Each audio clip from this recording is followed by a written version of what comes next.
So Josh, are we on? Are we live? Can everyone hear me? Everyone can hear you. You're live. We can get ready if you've got the presentation ready to share. It's 7 o'clock on the nose.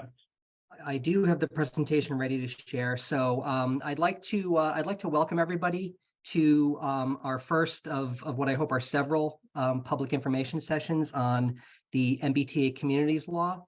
We'll get into a presentation on that momentarily, but I just want to, it's going to be tough because I think we're going to get a decent crowd tonight, but I do want to acknowledge we've got members of the planning board out there. We've got some other friendly, recognizable faces. Nick Milano, our town administrator, is on the call. As I start to see folks and the participants, I'll want to make sure I recognize folks, as they come in. Definitely appreciate everyone coming. My name is Tim Zerwinski. I'm the Director of Planning and Community Development. Joining me is Josh Lee, the Assistant Town Planner. Hi, everyone. Josh will be kind of, helping us run the tech side of things, and he's taking copious and detailed notes. But I'm going to start sharing my screen and go through a presentation that we've put together. But first, just kind of introduce you to the format of the meeting and do a little sort of check-in so that we can get a sense of who's in the audience and kind of who we're talking to. So I am going to share my screen, and we'll do that. And I'm going to enter the presentation mode. And there we go. So just a quick note, this meeting is being recorded. We're not live or streaming anywhere, but it is being recorded, and it'll be posted on the Milton Access television site and the town website. Folks, we understand that school vacation week is coming up. Maybe folks hopefully got an early start. Maybe folks went to the beach today and are just getting back. It was really warm out.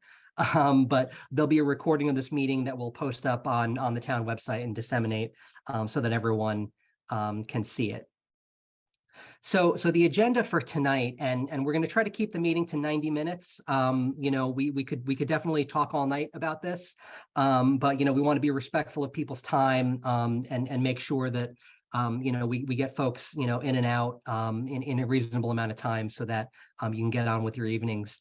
But we do want to pack as much information and get as much feedback from you as we can, because this is it's why we're here. It's really imperative that people from our perspective are educated on the law, and then have that knowledge base to make really critical and deliberate comments to help us move towards compliance. So I think we're done with the introduction.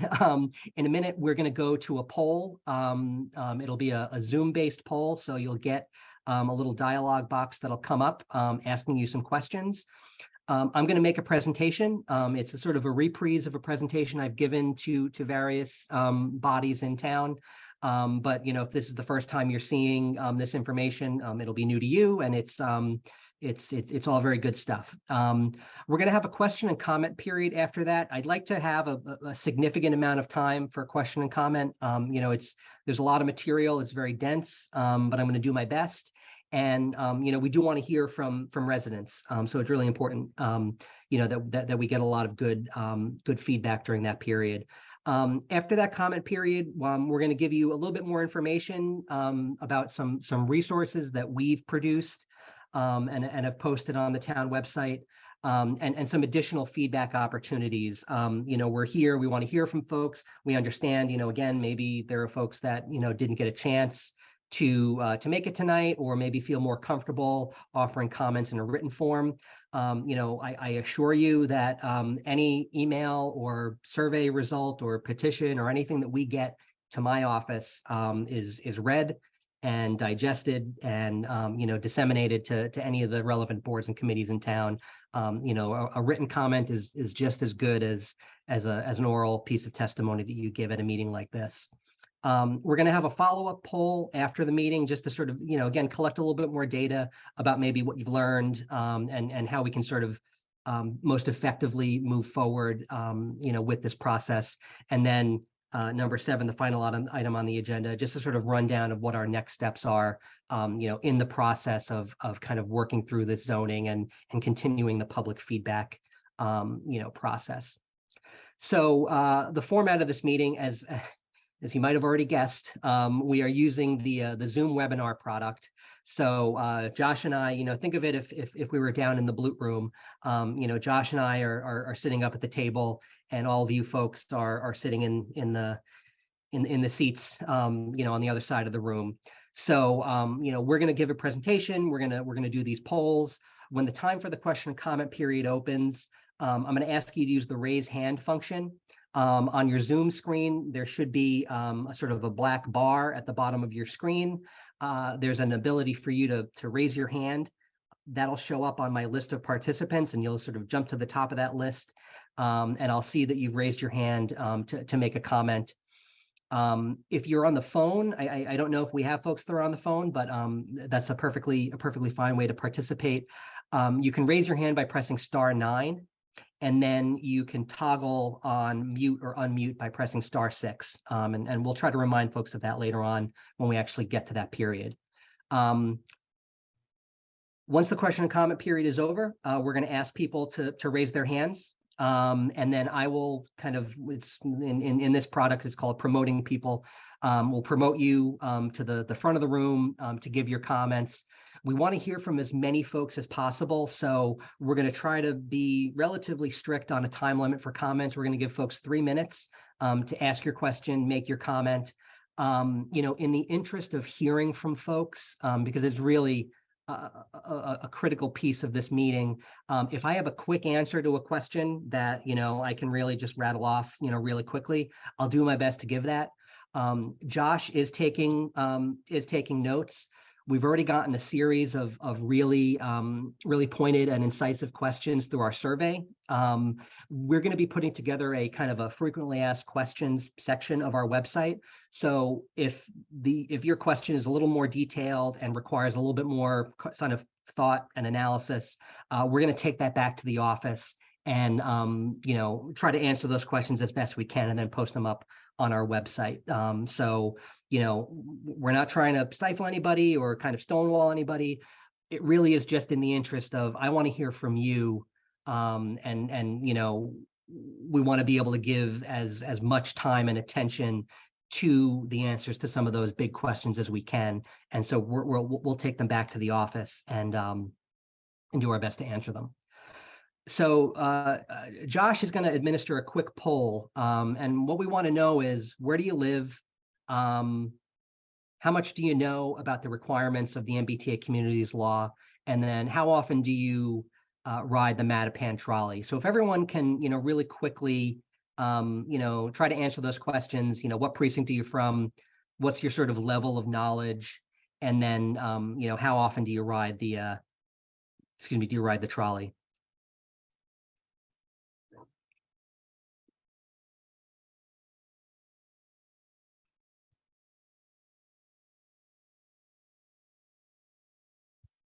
Getting a decent turnout here. This is good. Just so everyone knows, we've got 72 people in the meeting right now. So this is a really good turnout. I'm glad we're not in the Blue Room. There wouldn't be enough space. So we're glad to see so much attendance here. So we'll give this another 30 or 45 seconds, just so that we can make sure that everyone has a chance to answer the poll.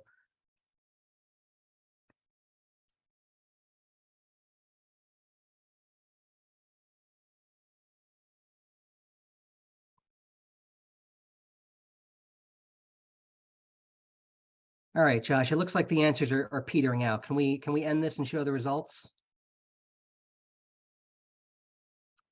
All right, where do you live? It looks like most of the folks in the meeting right now, well, not most, but a plurality are in precinct 2. Precinct 2, for those of you that don't have the precinct map memorized, is the precinct that aligns relatively closely to the Mattapan trolley tracks. This is the sort of the transit area that we're going to be referring to throughout the meeting. So 34% of the folks in the meeting are from precinct 2, decent turnout from precinct 3, and a smattering from other precincts. We've got someone from every precinct in the meeting, so that's great. How much do you know about the requirements of this law? So it looks like the majority of folks, 63%, answered that they know the basics, which is good. We're glad that, this is a huge thing in the region. It's been in the newspaper. It's been, commented upon, on NPR and GBH and BUR. So it is out there, but, we definitely understand that, when you've got arcane issues of land use law, that maybe it's not something that everyone is as tuned into as we are. So it's good to see that people know the basics. A decent share of folks that say that they know a lot but still have questions, which is great. I love when people know a lot about something. It makes for a good conversation. And 11% say they know nothing at all. Which is why we're here. And then finally, how often do you ride the trolley? So the biggest portion here, 39%, I don't ride the trolley. So that's 39% of the participants. 32% ride it every couple months, 13% every couple weeks, 14% every couple days, and 2% ride it every day. I don't know exactly how reflective that is of sort of the ridership, among the general population, but it's just good to know, who's, how many folks are actually riding the trolley and who's being served by it. So thank you for taking that poll. That gives us a nice little bit of data about who's in the meeting and what we think you might be able to get out of this. So I'm going to go back to my presentation. So what is the MBTA Communities Law? In January 2021, one of the sort of the massive economic development bills that the legislature tends to pass every now and again included a new section of Mass General Laws 40A. 40A is the Zoning Act. So it's the law that sort of enables zoning in the Commonwealth and gives all of the various cities and towns their zoning authority. They amended that to include a new section 3A that requires that an MBTA community, which is a defined term, basically means you have MBTA service, shall have at least one zoning district of reasonable size in which multifamily housing, which is defined as 3 or more units, is permitted as of right and meets other criteria, including a minimum gross density of 15 units per acre, not more than a half a mile from a commuter rail station, subway station, ferry terminal, or bus station, no age restrictions, so no senior housing, and suitable for families with children. So this is a mandate to create zoning. It says that you shall have at least one zoning district, and the penalties for noncompliance that are laid out is that towns that don't comply with new requirements will be ineligible for a number of grant programs that are administered by the state: MassWorks, Housing Choice, and the Local Capital Projects Fund. We'll get into all of those a little bit later in greater detail. Just so you sort of have an idea of kind of what we're talking about geographically here, this is a map that shows a half a mile radius around the Mattapan trolley stations. So to the left of your screen is Mattapan Square, and then moving right in the inbound direction is Capon Street, Valley Road, Central Ave, and Milton Station. And then further up the line, you get to Butler and Cedar Grove and Dorchester. It's a funny looking map because these stations are close enough together that these half mile radiuses overlap. But when they talk about the area in town that's within a half a mile of transit, this is what we're talking about, south of the Neponset River, south of the train tracks, kind of, poking into Milton Hill, down Central Ave, kind of along Brook Road. This is, when we talk about the transit area, this is the geography that we're referring to. So really quickly, why was this law passed? And I'm not going to tell you, I'm going to let the Commonwealth tell you. This is directly from their MBTA Communities website. Massachusetts is in a housing crisis. We've got among the highest and fastest growing home prices and rents of any state in the country. Rising costs have dramatically increased financial pressures on low and middle income families, forcing them to sacrifice other priorities in order to pay housing costs. High housing costs are a primary driver of homelessness. These high costs are a disadvantage as we, the Commonwealth of Massachusetts, compete economically against peer states. The risk of future job growth moving outside Massachusetts is rising due to the high cost of living. So this is the state's analysis of the housing situation. How does this law help the housing crisis? And again, this is directly from mass.gov MBTA Communities website. The lack of zoning for multifamily housing is a barrier for new housing development in Massachusetts. By allowing multifamily housing near transit, we can create new housing in walkable neighborhoods closer to transit. This is not just good housing policy, it is good climate and transportation policy as well.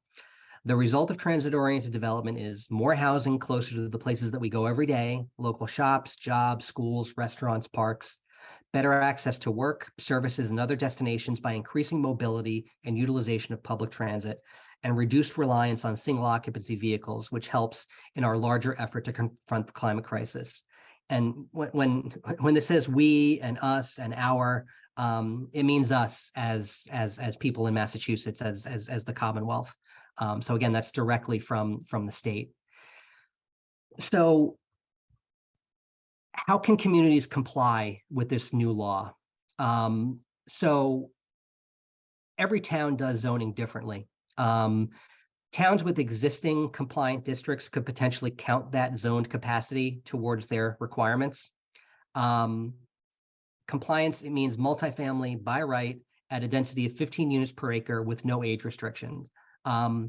We don't have any compliant districts.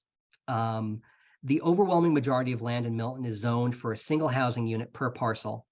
And anywhere where we've allowed townhouses or multifamily development, it's by special permit or variance from the Board of Appeals. By right means it's the same as if you wanted to, build a house on a zoning compliant lot. You don't have to go to the planning board. You don't have to go to the Board of Appeals. You just go into town hall and get your building permit. As long as you meet all the zoning requirements, that's a by right development. No one gets to make a decision to say, no, you can't do this, as long as you're, following the zoning requirements. Furthermore, much of our multifamily development is age restricted. So even though we have some level of multifamily housing in town, it wasn't permitted under a by right permitting scheme. So towns are allowed to count units in existing zoning districts toward their total only if they would be allowed by right, just to sort of underscore that point.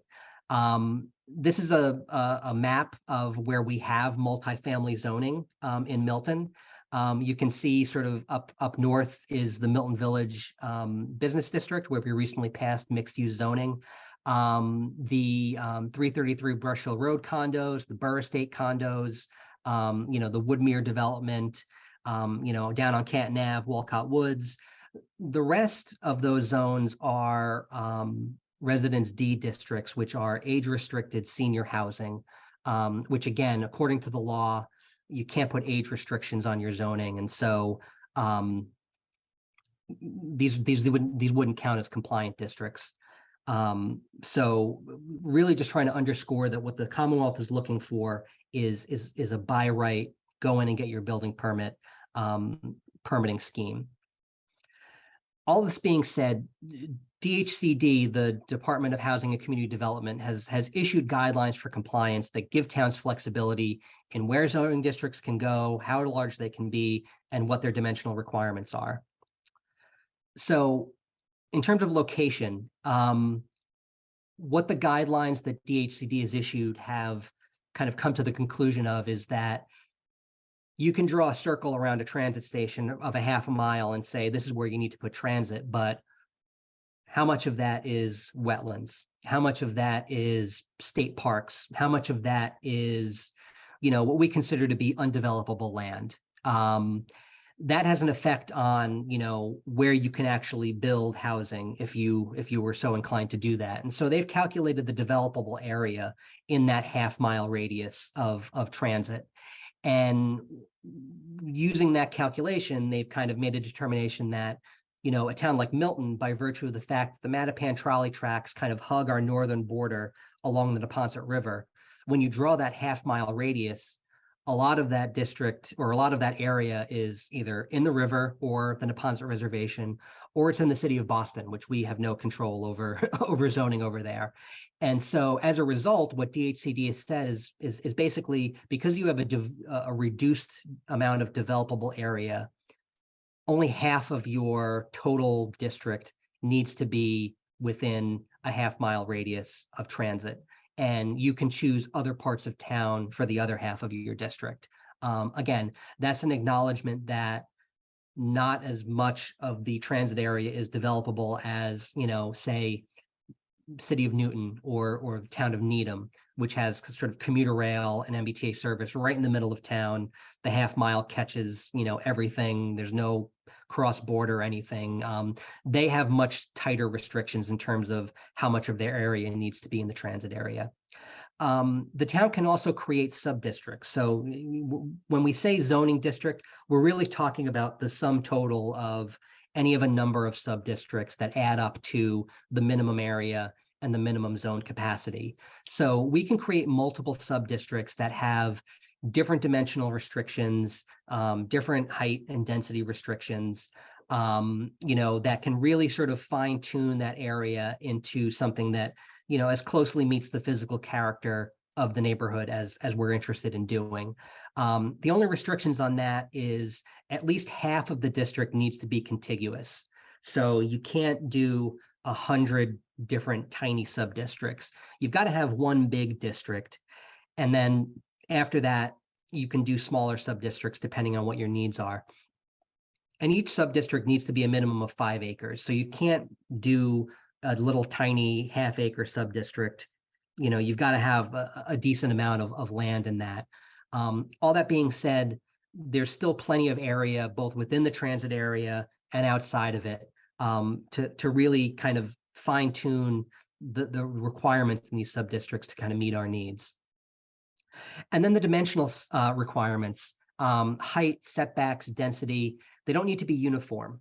And in fact, they don't even need to meet the minimum requirements as long as the average of all the sub-districts that we create meets those minimum requirements. And so the example that I use, because I'm bad at math, and I hope I didn't screw this up, if you have 2 sub-districts, one of which is half the total area of the district and the other half is the other half of the total area, one of those sub-districts can be relatively low density at 5 units per acre. And then the other one can be higher density at 25 units per acre. Again, I'm not great at math, so help me out. 5 plus 25 is 30, divided by 2 sub-districts gets you to 15 units per acre on a whole average. And so, this is a really simple example. We'll probably get a little bit more intricate in the number of sub-districts that we talk about.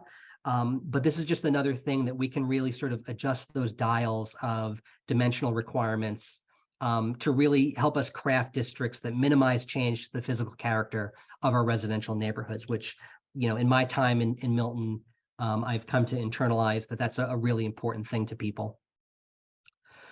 So what does compliance look like? According to the guidelines that DHCD has issued, we have to create a district that's at least 50 acres and has a capacity, what they call a zoned capacity, of at least 2,461 units.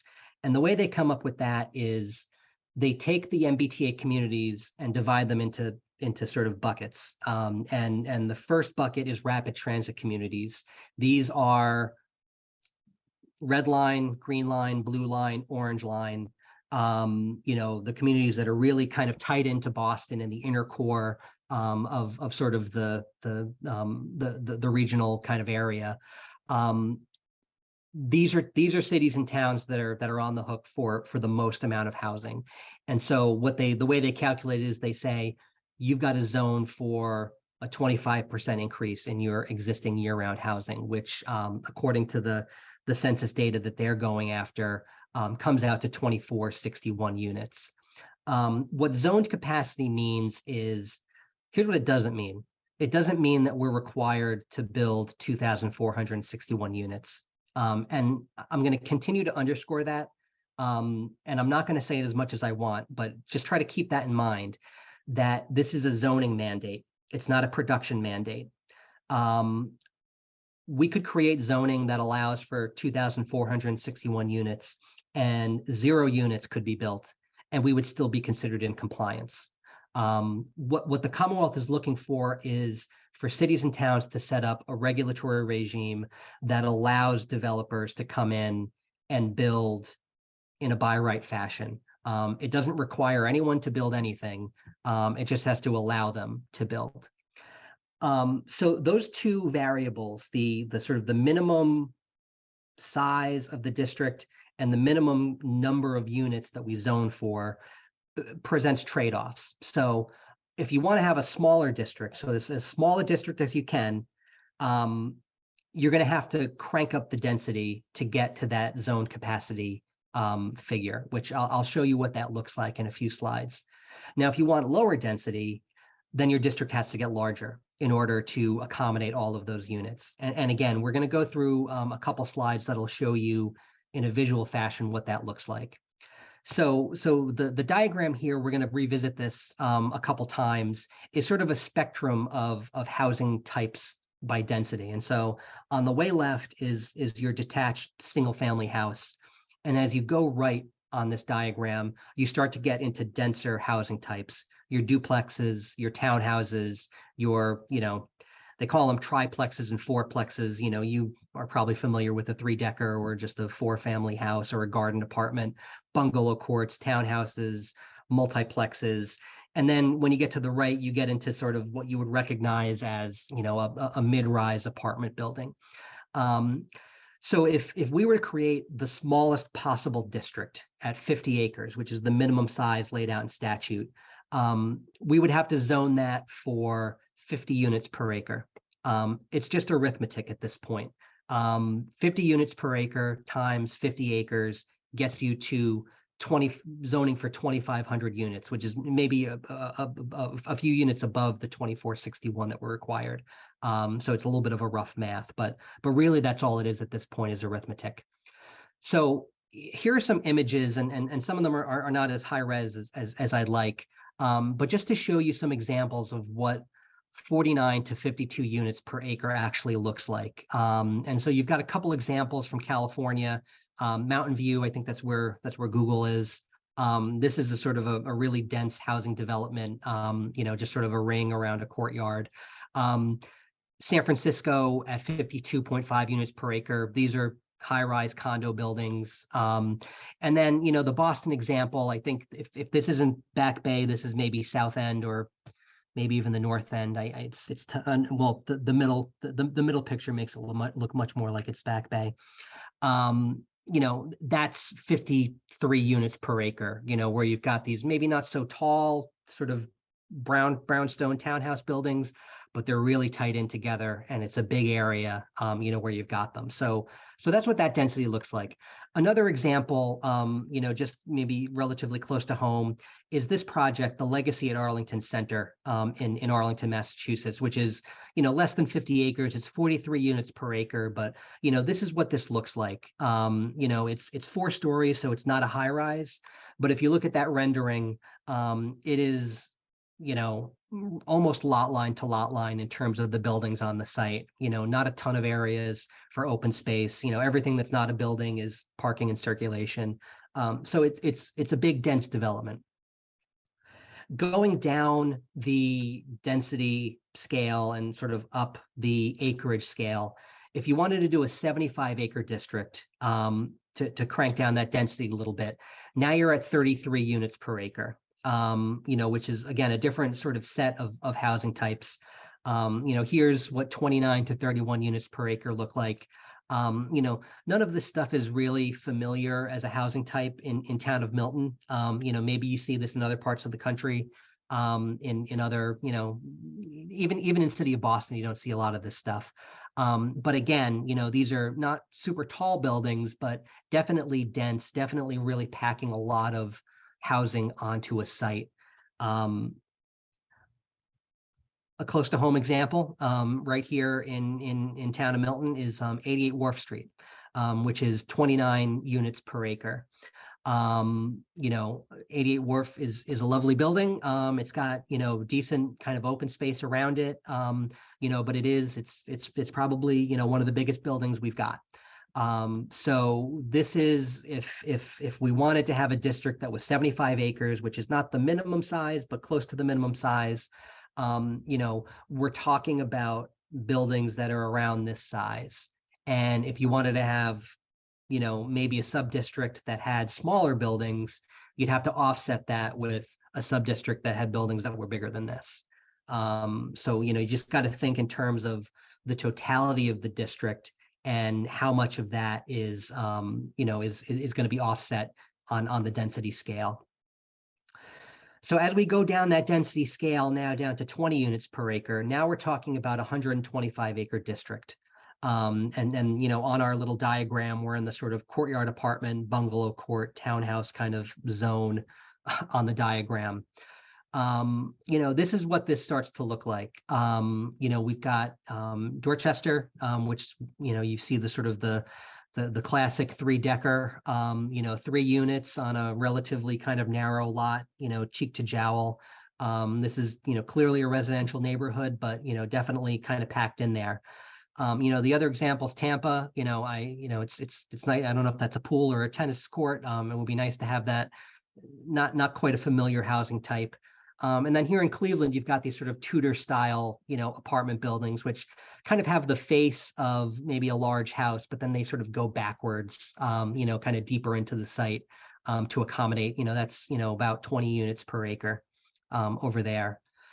A local example, and this is actually, you know, you can't see me because it's a photograph, but I am in this picture right now. This is my neighborhood off of Glenway Street here in Dorchester. This is 22 units per acre. This is what this looks like. This is actually just a Google Earth screenshot. This is a neighborhood of, you know, almost entirely 2 and 3 family houses.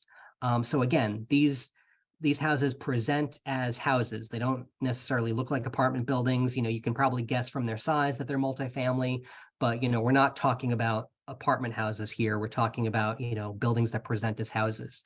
But, you know, as, you know, my wife and son complain, there's not a lot of yard. And, you know, these houses are kind of packed in, you know, pretty tight to each other. So finally, we've gone from sort of the minimum district size end of the spectrum, and now we're on the minimum density side of the spectrum. So if we wanted to have the minimum density that's allowed by the statute, this is the largest sort of possible district, you know, in our set of options, and it would be around 163 acres. So I don't have a ton of examples from that other kind of series of photographs, but this is a local example of what around 15 units per acre looks like. This is Belvoir Road over on the west side of town. You've got Blue Hills Parkway on the right side of the photo. You've got Blue Hill Ave on the other side. This is in town. This is 15 units per acre. These are predominantly 2-family houses. You know, again, similar to the Dorchester example I just gave, you know, decent sized houses, but they do present as houses. They don't present as apartment buildings. Small lot sizes, you know, pretty close together. This is in town. We have places in town that are dense, and you wouldn't necessarily guess that units per acre if you were walking down the street, but that's what it is. So those are some examples of you know, not necessarily examples of what we would try to do, but what density looks like. You know, because I think people think density and they think the 40B projects, or they think downtown, or they think, you know, high-rise towers, and, you know, it really is just a function of, you know, a number of housing units divided by a parcel size. You know, that's all density is. Now this is the law. It's in state law. It's in the Zoning Act. It says that we shall have a zoning district, and so compliance is a real thing. If at any point DHC determines that an MBTA community is not in compliance with Section 3A, that community will not be eligible for funds from the following grant programs: Housing Choice, Local Capital Projects Fund, and MassWorks. And then DHCD has said, in its discretion, they run a lot of grant programs. They will take non-compliance into consideration in those grant programs. So just to give you a little bit of a taste of what MassWorks is, it's an infrastructure program that gives competitive grants to municipalities to do infrastructure work in the service of economic development. It's $66 to $95 million a year. They've been doing it since around 2010, 2011. Town of Milton has not been a really strong player in the MassWorks grant game. We received a grant for $1 million in 2012 to do the improvements along Elliott Street that kind of created that Elliott Street corridor between Milton Village and Central Ave. And in 2011, this was money that was spent in Milton, but it was actually kind of at the behest of DCR to do improvements down at Houghton's Pond. So we've only really won $1 million in these grants, but we have had upwards of $2.5 million kind of spent in Milton on MassWorks. Similar sized towns do a little bit better in MassWorks than we do. The sort of the average is $2.2 million in the amount of two grants since 2011. But again, we haven't really had a lot of activity in this grant program in the past.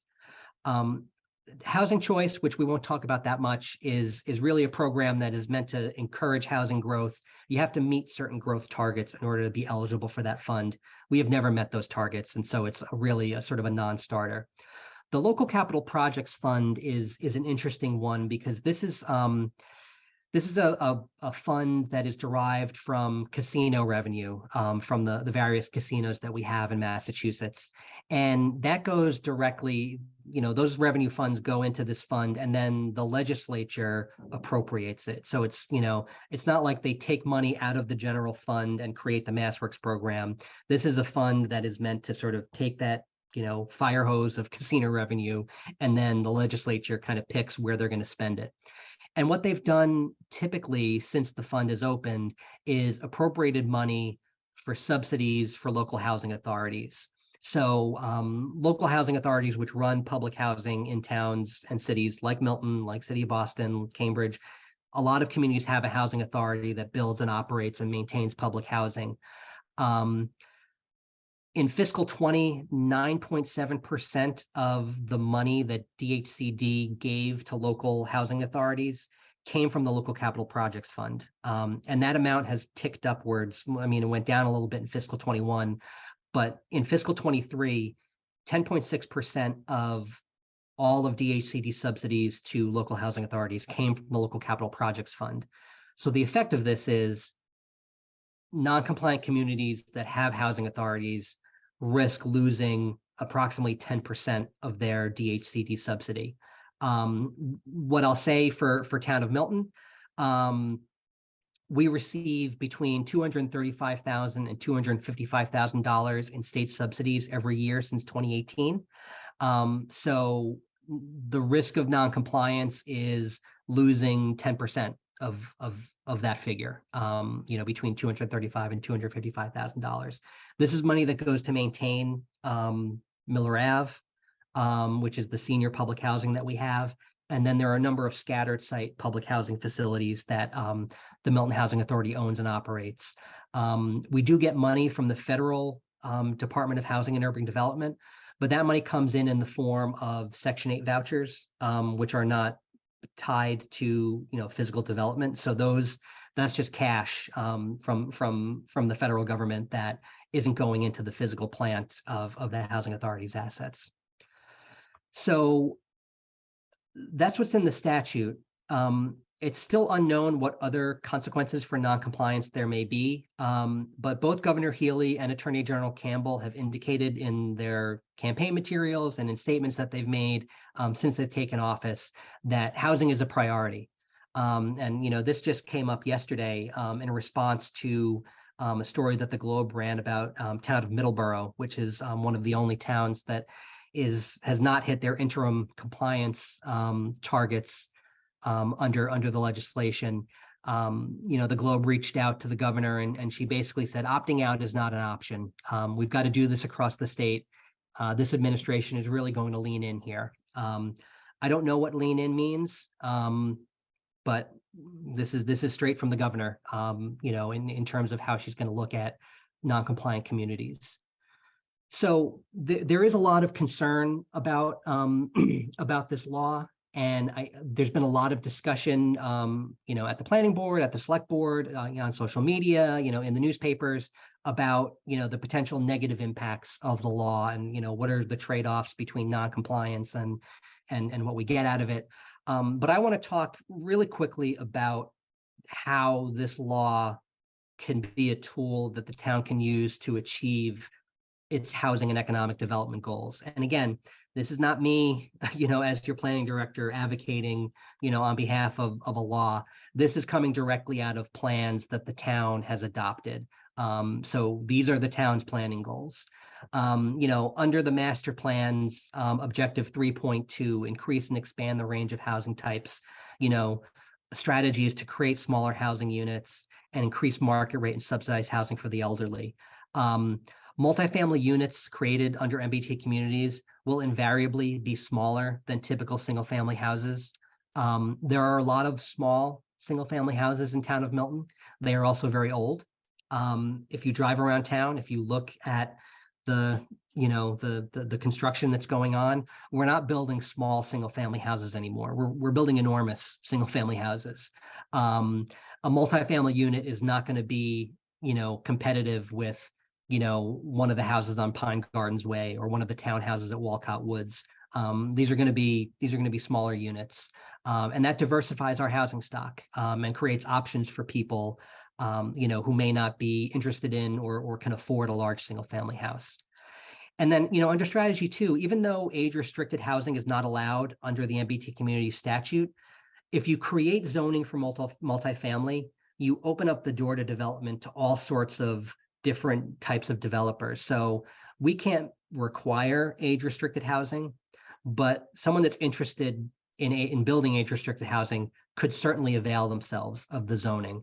And when you create multifamily housing, you create those smaller units, you create those units that maybe are in an elevator building or have accessible features on the first floor, and you open up opportunities for seniors to downsize within the community, which is a goal that we'll continue to come back to. The housing production plan, which was adopted in 2020, priority housing needs require a greater diversity of the housing stock. We just talked about this. The housing production plan has a goal of 250 affordable units over the next 5 years, reflecting about 10% of the total estimated unmet housing need and annual housing production goals. So I just want to be clear that there's no such thing as an affordable single family house. And I'm using the term affordable to mean deed restricted, below market rate. Nobody does that in the Commonwealth of Massachusetts. You may see that elsewhere. You may see Habitat for Humanity projects that are affordable, but no one is building affordable housing outside of a multifamily context. We don't have multifamily zoning by right. And so this is why we struggle so hard to keep up with our subsidized housing inventory obligations, because you can't build affordable housing if you're not doing it in a multifamily setting. There's a goal of rental development to be 85% of all of the new units created. Just like I said, no one's building affordable single family houses. No one's building rental single family houses either, for the most part. There are single family rentals that are out there, but the new construction that's allowed by our current zoning is in almost every case for sale. And so we are not building rentals unless it's a 40B project, which as we all know, we have very little control over. The housing production plan says that about half of rental units produced are directed towards seniors or single individuals through 1-bedroom units, smaller units for small families, and 10% of units for larger families with at least 3 bedrooms. The guidelines prohibit age and occupant restrictions, and you can't make zoning that says you've got to build 1 bedrooms or you've got to build 3 bedrooms. But again, new multifamily construction will in almost every case be smaller than single family construction. You see this in the proposals that we get for multifamily housing at the planning board, at the Board of Appeals. They are not building 3-bedroom units. The 40B developers are required by law to create a certain number of family size units. And in every case, they are creating the minimum because the housing market is really demanding those smaller units, 1 and 2 bedrooms. And these are appropriate for young families, singles out of college, seniors who are trying to sort of downsize out of larger housing. The final report of the Equity and Justice for All Advisory Committee from 2022, it focuses almost exclusively on affordable housing and 40B compliance. Again, as I said earlier, you're not going to get affordable housing outside of a multifamily construction context. The guidelines allow for a 10% inclusionary zoning requirement, which would create deed restricted units that are impossible under a single family zoning scheme. And then the MBTA communities legislation is designed to increase housing supply across the region in the hopes of sort of stabilizing and even hopefully kind of, bending the curve on housing costs that we've seen over the last several decades. So again, MBTA communities is about building market rate housing, but by opening up that zoning pathway for multifamily, you enable affordable housing to be built that is otherwise impossible to build in town. And then finally, there are ongoing climate change and sustainability planning efforts in town. Transportation emissions are the #1 contributor to greenhouse gases in the United States. And so, as we saw from the Commonwealth's sort of comments at the start of this presentation, enabling more people to live near transit reduces vehicle miles traveled, reduces carbon emissions from vehicles. It's really one of the most important things that we can do to reduce greenhouse gas emissions. Households in denser, more walkable neighborhoods have a lower carbon footprint than households in single family neighborhoods. And I'm going to show you a couple maps that recently, out of a New York Times analysis of sort of a calculation of carbon footprint. The green areas are areas that are producing relatively low CO2 per household. This is, the inner core of Boston. You get out into Brookline, up to Chelsea, Revere, Somerville, Cambridge. These are your denser communities. These are your more transit-rich communities. And then once you get outside of that inner core, you start to get into the suburbs, that are not dissimilar from town of Milton. And now you've got towns that are way above the national average of CO2 per household. And on the right side, you see a little bit of a closer view of Milton, again, because our transit is really kind of focused on one part of town. Everything else, you got to drive your car to get to anywhere that you want to be. And that has an effect on the carbon footprint. So I'd like to now open it up to questions and comments. So if you'd like to make a comment or ask a question, again, use that raise hand button at the bottom of your screen. And again, for folks that are on the phone, you can raise your hand by pressing *9, and then you can mute and unmute yourself by pressing *6. And again, just to oh, sorry, I just got a note from Josh about some of our capabilities. So we'll all figure this out. Again, in order to give as many attendees as possible an opportunity to speak, we're going to try to keep you to a real tight 3 minutes. Again, not trying to cut people off, not trying to stifle anybody. We want to make sure that everyone that wants to speak has an opportunity to speak. And if it turns out that we run out of speakers and you want to continue your comments, perfectly happy to allow you to do that. We started at 7 o'clock. It's 7:48 right now. I think we can do a good 45 minutes worth of question and comment before we start to wrap things up. So I'm actually going to unshare so I can see all of the attendees. And so I'm going to click my little button that says allow to talk. And I'm going to go in the order of everyone that has raised their hand. And so Robert Rozovsky is first. Robert, if you want to unmute yourself. Yep, I did.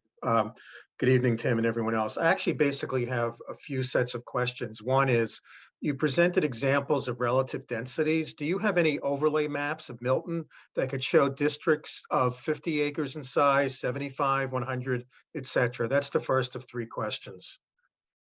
Why don't you rattle off the other 2? Okay, so then on the sub-districts, you said that at least half must be contiguous. I'm curious if contiguous requirement also applies to the quote main district, so along the trolley stations. And given that the sub-districts can be half of the total districts, does this mean that only a quarter of the total of all districts must be contiguous? So I'm doing a little math here, but you seem to mention two halves, and then I'm suggesting half of a half. And then the last question was, on your last slide about carbon footprint, was that a focus on only transportation, or does it include all usage, such as home heating, electricity, et cetera, per household? Those are my three sets of questions. So just to address the last one, that's not just transportation. That is, I don't know every single thing that goes into the bucket. I can send around the link to the New York Times story that has the methodology. But that was sort of beyond just transportation into a number of other. So it likely includes home heating as well. Yeah. Then. Yep. Almost certainly. Your question about sort of the math behind the districts, it's not like an equation where like you do sort of the parentheses first and then you do the division and then the subtraction. It really is kind of, everything is kind of independent of each other. So, you definitely need to have half of your district, half of every sort of geography that is zoned has to be in the transit area. Then separately from that, half of your district, which again is the totality of all of your sub-districts, half of that has to be contiguous. So you could conceivably have, a bunch of 5-acre districts in the transit area, and then a contiguous 50% of everything else somewhere else. So it doesn't have to be, these are independent variables.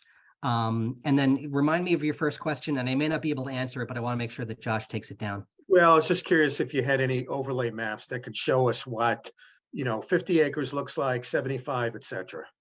Yeah, we've produced some crude diagrams like that that we can probably share. We'll want to kind of make something a little bit more polished, but we can definitely do that.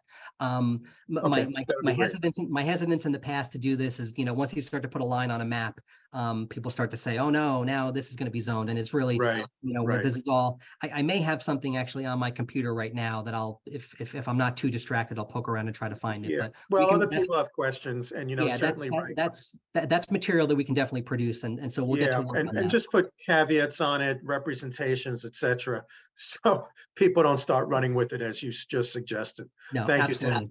Robert, thank you for your comments. Sure. Okay, Joe Modugno, if you want to go ahead and unmute yourself. Oh, great, thanks. Can you hear me okay? Yep.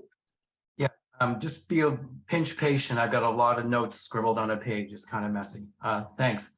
So a couple of things.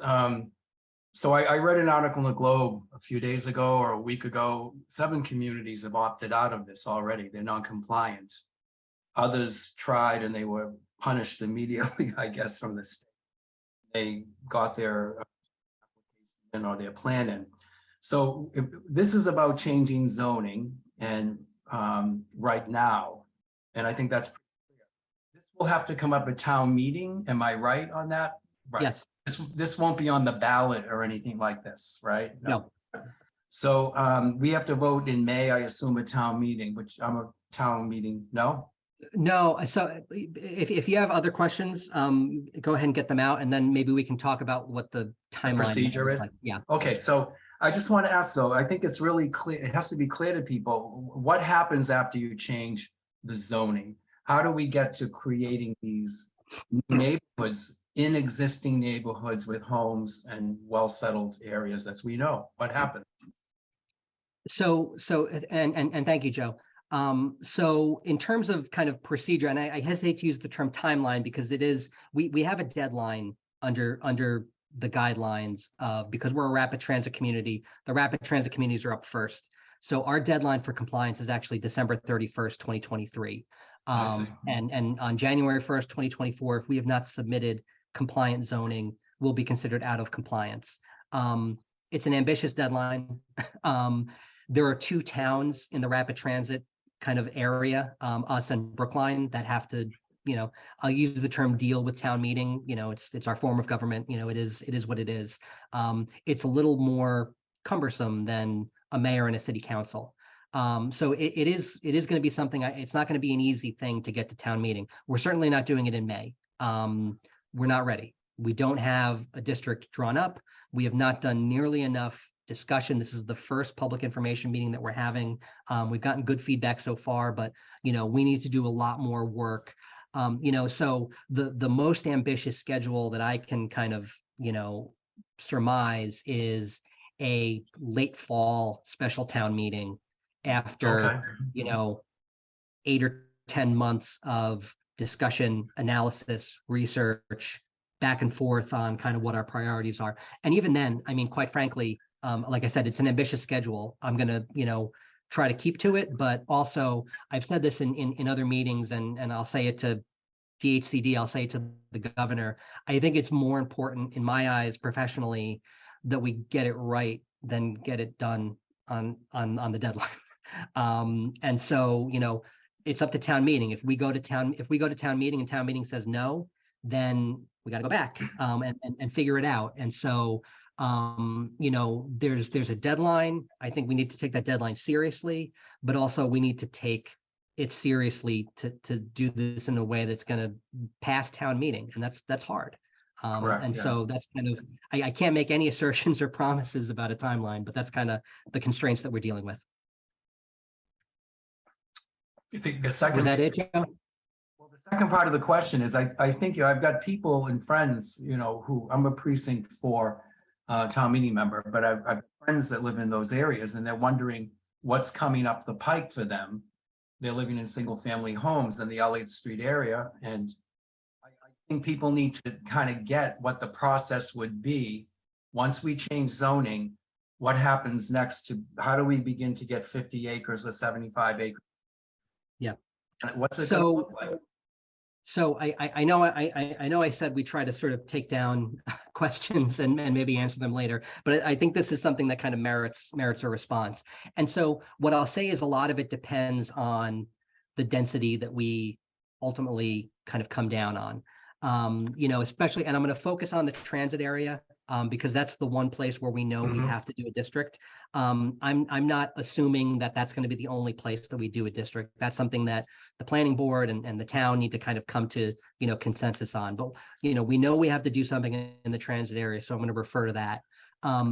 That's a relatively densely packed area of small lot sizes with small single family homes on it. Once you get a little further south into the Columbines, you've got bigger lot sizes where there's maybe a little more elbow room. If you remember sort of the diagrams that I showed where like a small district with a high density, I don't think anyone necessarily wants to see big apartment buildings on Elliott Street. I mean, we've got one going up, on at the Hendry site, but that's a big lot. That would be out of character in the neighborhood.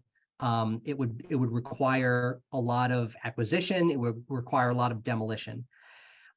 Down the smaller end of the density spectrum, we can zone for as small as a 3-family house on one lot, or 2 2-family houses on a lot.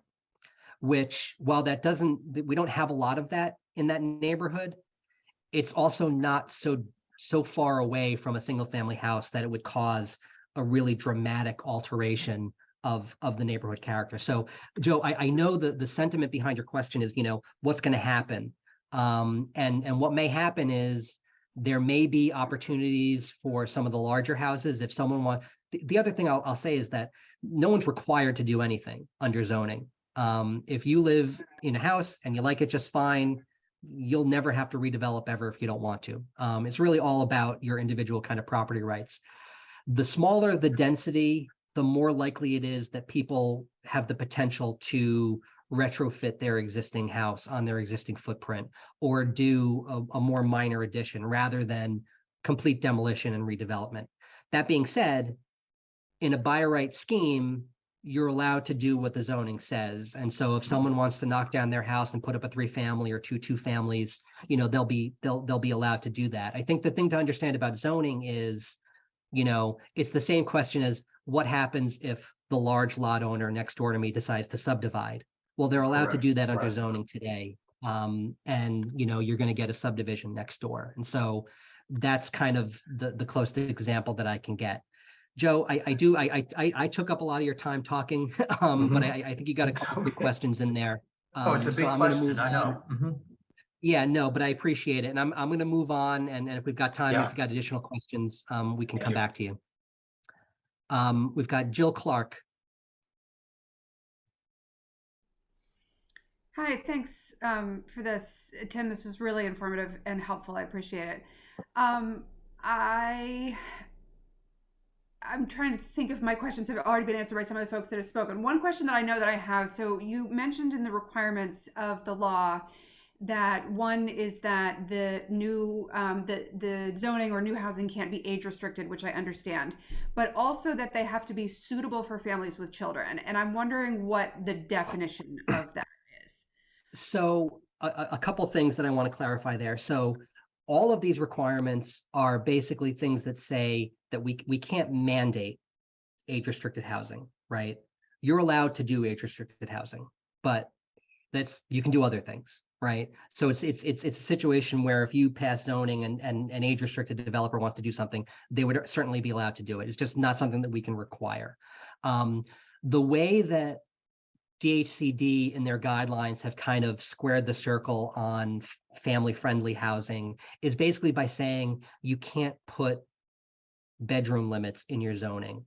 There are some zoning codes that will say you've got to build, 1 and 2 bedrooms, or you've got to build 3 and 4 bedrooms. You can't put those types of restrictions. Other than that, there's really nothing in the guidelines about, it's nothing that says like, you've got to do this, you've got to do that. It's basically, you can't put that bedroom limit in your zoning. And that's kind of how they get after, appropriate for family housing. So really what it ultimately comes down to is, what is the market going to be producing, in terms of, what a developer thinks is going to sell, on the housing market. Thanks. Second question, this will be my last question, sort of piggybacking on the previous questions. You talked about, depending on how the zoning has changed, people who currently own homes and lots might decide to make adjustments to their existing homes. How might this interface with accessory dwelling units, which I know is a different issue that we've been discussing in Milton? Well, a development under MBTA communities compliant zoning would definitionally be more dense than one accessory dwelling unit. So, if and when the town ever gets back to the accessory dwelling unit question, that would not be, now you start getting into like a little bit of a silly kind of thought exercise of like, well, if you did 2 accessory dwelling units on your house, then you've got 3 units, and maybe that is a multifamily building. But really the overlap between those two is not really there. And so, if we decide to go back to the ADU conversation, it would have to be something that's kind of over and above or side by side with MBTA communities. It wouldn't really contribute to compliance under the statute. Thank you. Thanks, Jill. Judy. Yes, thank you. I live up here in the MBTA zoning field. And my question is, this will be private development, not town development. Is that correct? Correct. So I own a home in the zone, and I decide to get 5 more stories on my house. That would be me and not the town, right? I would just Correct. pursue the town, pay for all this development myself, but it would be added into the town's total number of units that it would need. So A couple things, and I like this. I know that was excessive. No. But it's a good exercise to kind of walk through. So one thing I'll say is we're probably not gonna zone for 5 more stories on a single family house lot, although maybe we do. I don't know. It's really up to the town. The one thing to understand is that the state is not counting housing units as they get produced, right? They're not keeping track of that. What they're keeping track of is we're going to write down zoning in kind of zoning language, and we're going to put a district on a map, and they're going to look at it and they're going to say, does this district meet the minimum size requirements? Does the zoning language in its totality, allow for a minimum of 15 units per acre? And in this geography on this map with these restrictions, could 2,461 units potentially be built? Those are the questions that they're going to be asking, and it's a yes or no question. And if it's yes, then we're compliant, good to go.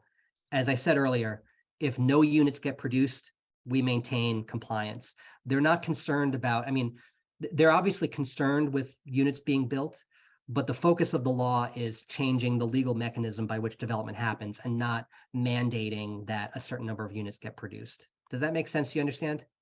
It does, but I don't believe that it would deter an individual house owner from increasing the unit size of their existing property. Yeah, no, Because it would be a money producing endeavor for them. Yeah. And the town would reap the benefit. Oh, well, we got 2 units done anyway. Well, and again, and I'm being a little cheeky when I say, potentially no units could get produced. The whole point is to pass zoning that creates units. And again, once we pass, if we pass that compliance threshold, that's it. So again, if 10 units get produced, if 100 units get produced, if 1,000 units get produced, there's no one's keeping track or punishing us or rewarding us once that initial compliance threshold gets met. So, once you pass by right zoning that allows people to sort of build more on their property, the likelihood is that people are going to take advantage of that. And I think a big question that I know we've talked about at the planning board is, what do we anticipate the rate of that change will be? Because we're not going to get 2,400 new units overnight. We may never get 2,400 new units. We haven't gotten the full build out under our existing zoning that was predicted in 1938. But answering the question of, how likely is it that people are going to actually take advantage of the zoning is a really critical one for the analysis that we're doing. So, Judy, again, I took up some of your time, but if that was your question, I'm gonna lower your hand and invite someone else. Thank you. But really, thank you for coming and appreciate the question. Okay. Dr. Vanessa, Josh, are you unmuting people, or am I just magic? I'm doing it. Oh, wonderful, thank you. But who knows about that? Hi, Dr. good evening. Calderon-Rosado, Yeah, this yes. is Vanessa Calderon Rosado.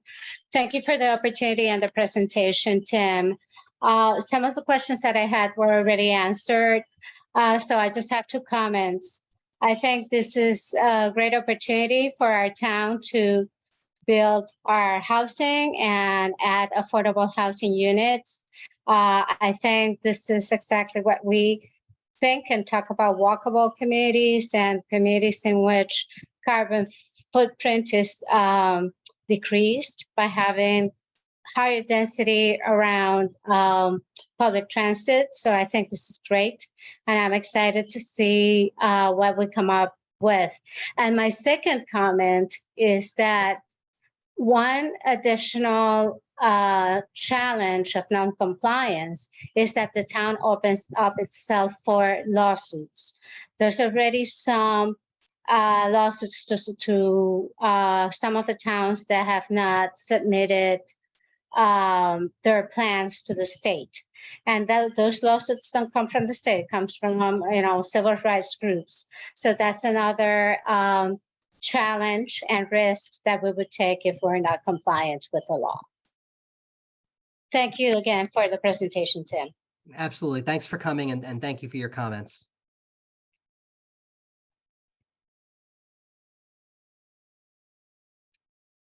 Tom Hess.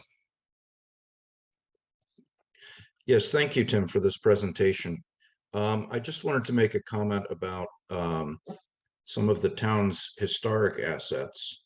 I know that we don't have a local historic district ordinance, but we do have several districts that are recognized on the National Register of Historic Places.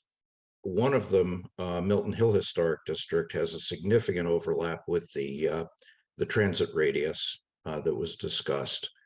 Now, of course, to have a historic district, you do need to have some individual historic properties, but you also are supposed to be preserving the setting that those buildings were created in, which is not necessarily going to be compatible with some of the densities that are discussed here. So I'm just hoping that the town, the planning department, and the other town bodies who will be participating in this process will respect the integrity of these nationally recognized historic assets. Thank you.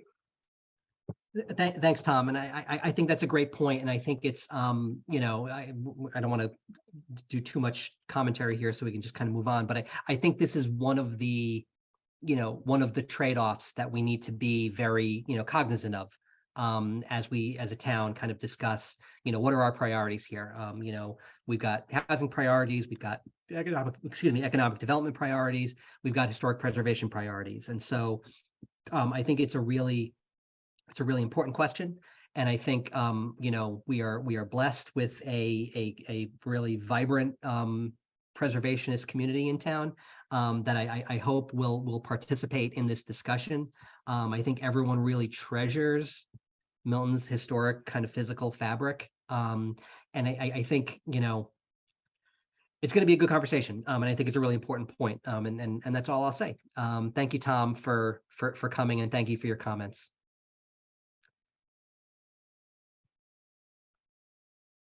Brian Bunn. Hey, Tim, thanks for hosting this tonight. Appreciate it.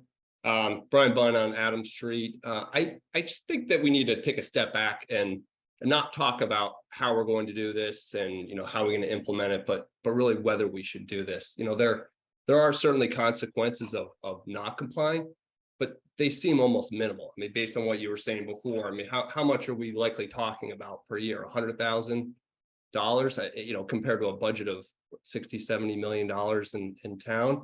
I just see a lot of negative impacts of this. You know, we've been fighting 40Bs for years. This is only going to increase the denominator for the number of units in town. They're not going to be affordable units. That we're going to have a pockmarks of housing developments growing up in neighborhoods, and I don't think that's what people move to this area really for. Additionally, I just think about the negative impact on the schools and the police and the fire and the traffic, which everyone's always concerned about and always will be.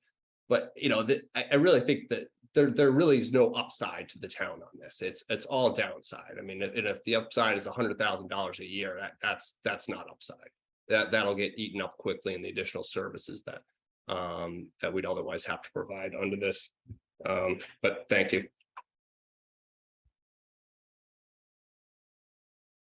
I muted myself, sorry. Thank you for coming, Brian, and thank you for your comments. You know, so I work for the town. I'm a professional planner. I am by training, by demeanor, and by professional obligation, a rule follower. And so my job here right now is to help the town comply. But you are the residents, you are the voters, you are the town meeting members who are eventually going to make the ultimate decision here. You know, so I'm going to give my professional advice, and I'm going to, you know, keep on kind of trying to push this ball forward until sort of the elected leadership kind of tells me to stop. So just so, you know, everyone kind of understands the position that I'm in right now. Again, you know, it's a state law that, you know, we're obligated, I believe, to follow. but it is, there is a lot of this type of discussion. And one thing that I'll say is that, town of Milton as a town that has, rapid transit service, and I know people are kind of critical of the Mattapan trolley, but, it is the type of train service that I think a lot of other towns wish they had. We have rapid transit service. We border city of Boston. There are very few towns, just by matter of geography in the Commonwealth that are closer to downtown Boston than us. And so my apprehension, about having this discussion about, whether we comply or not is that, Milton has a very strong possibility of being made an example of, if we're non-compliant. There's 175 MBTA communities. I don't know if folks are really sort of that worked up about Middleborough, for instance, which is making a big demonstration of non-compliance.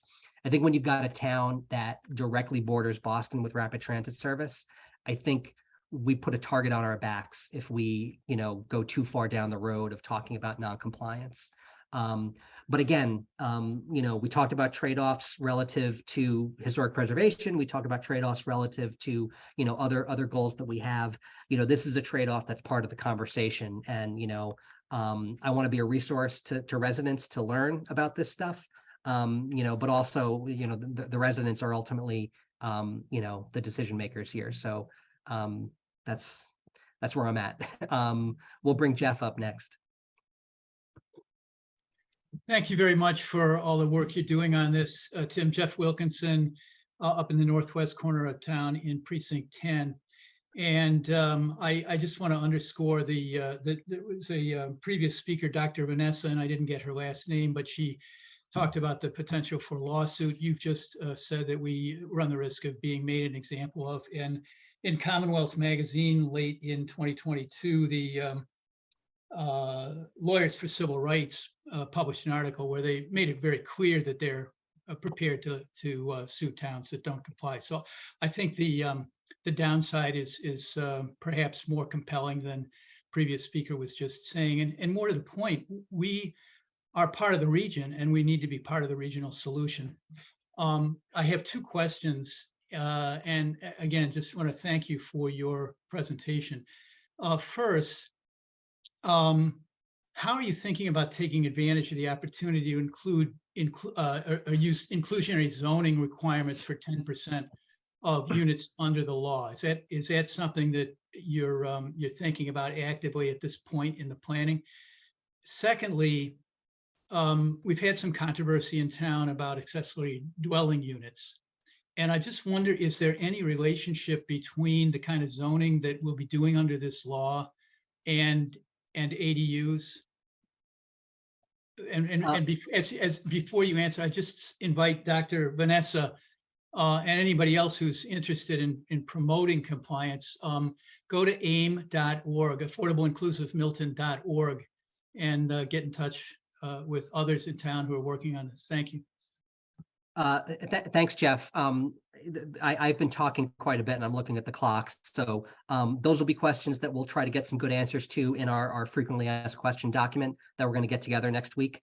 But those are good ones, but I want to make sure we give folks a chance to speak. So fair enough. We're going to Thank move on. Thanks, Jeff. We're going to move on to Stephen Acera.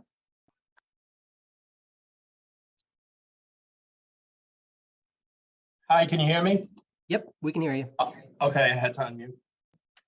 I just wanted to follow up on a comment by Brian, who was a few people earlier. And I share his line of thought about why going along to get along is the better choice as opposed to lining up with Middleborough and the other 6 towns who decided they don't want to participate in this process.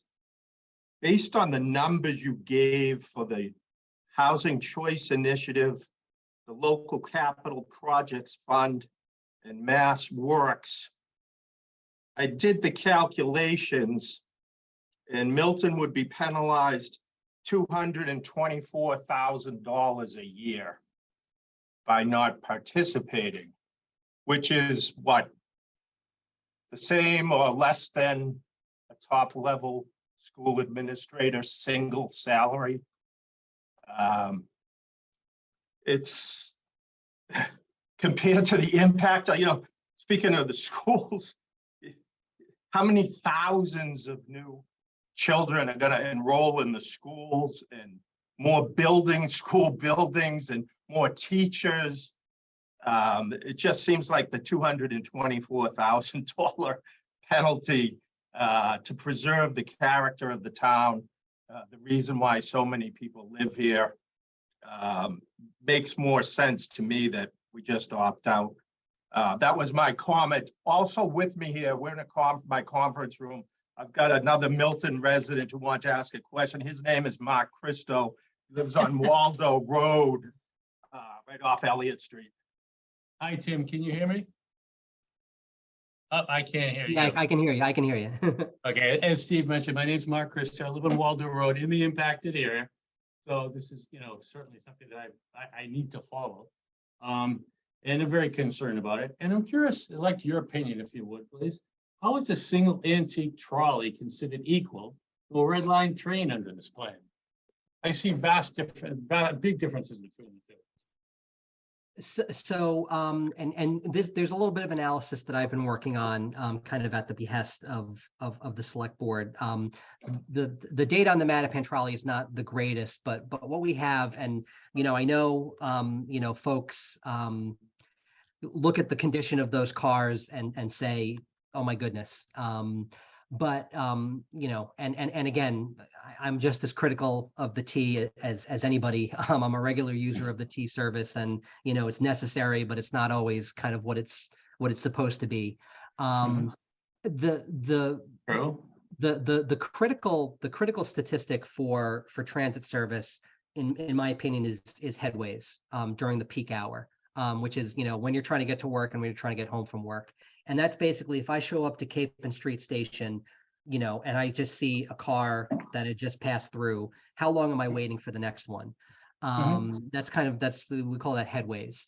Okay. The headways on the Mattapan trolley are better than the headways on the red line that the Mattapan trolley dumps you off onto. They're better than the headways on the D line through Newton, which is kind of the only kind of, I think, real kind of comparison in the system in terms of light rail that goes through a suburban community on kind of above ground tracks. It's just more frequent service than either of those. And so the cars are not in great condition. The stations are not in great condition. The tracks are not in great condition. These are chronic issues throughout the system. I mean, what I'll say is, maybe it's happened, in the past, but, we haven't had one catch on fire like the Orange Line did. So I think everyone has similar complaints about the T when it comes to the condition of the facilities. But in terms of the frequency, we're actually kind of on par with the rapid transit elements. And that's really what puts us into that classification. The Mattapan trolley comes more frequently than a commuter rail train comes. And so that's kind of where we're at. Now, that being said, I would think, though, that it would have to be, because the vessel itself is much smaller in terms of its carrying capacity. So you would have to run them more frequently just to be able to keep up with the volume that you would have on the other lines. So by necessity, that's a requisite. But again, if you're looking at that train, which is a single vessel versus a rapid transit train that's usually contiguous 6 vessels in a line, and you're trying to base development upon one single vessel, those vessels are not going to be able to keep up with the demand that's going to come with the new people that are going to be populating these new developments, plural. So I'm concerned about that.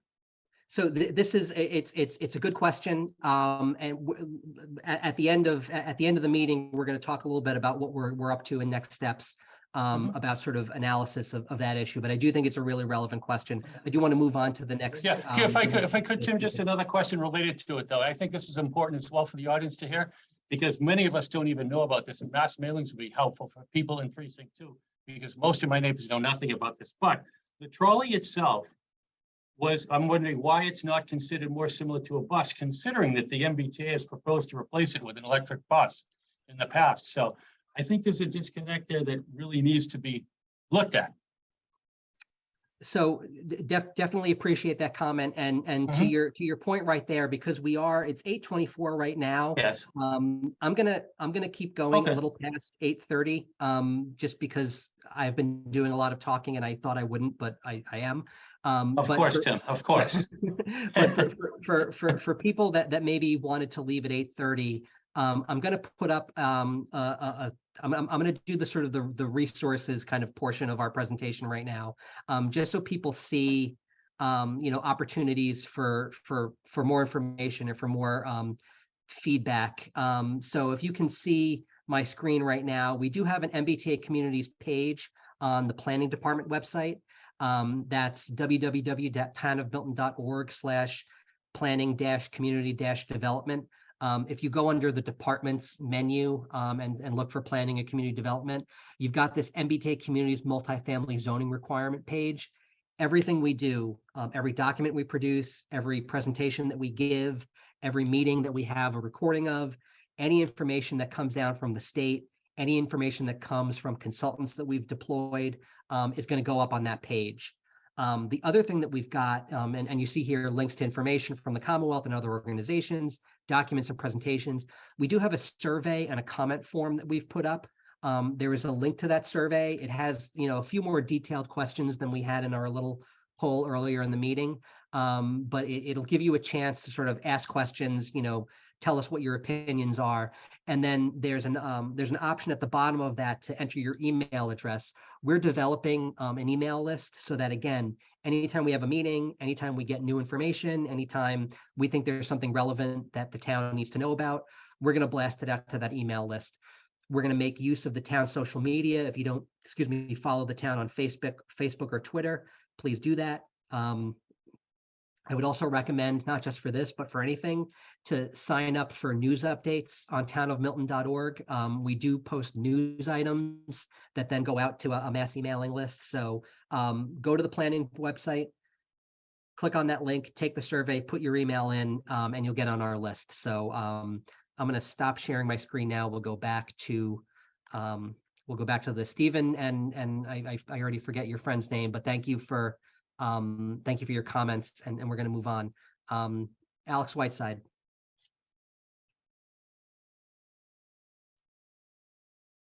Alex, yeah, there you go. I can hear you, yeah. All right. A couple of things. One of my big problems with this initiative is that it is established under a statute that says a town has to have a reasonable size high district, high capacity housing district. But it is the administrative agency, the Department of Housing and Community Development, which has said you need 2,600 units and you need at least 50 acres. The statute says a district of reasonable size, and the Department of Housing and Community Development has said, well, a reasonable sized district has to be at least 50 acres, and a reasonable sized district has to accommodate at least 2,600 units. And where these figures came from, no one knows. And I have very significant questions as to whether or not this entire initiative is legal. And before the town rushes into zoning, it's going to have to get some judicial advice that these guidelines, which have no legal force, they're not regulations, they're guidelines, they have no legal force, whether or not this initiative can be imposed on the town.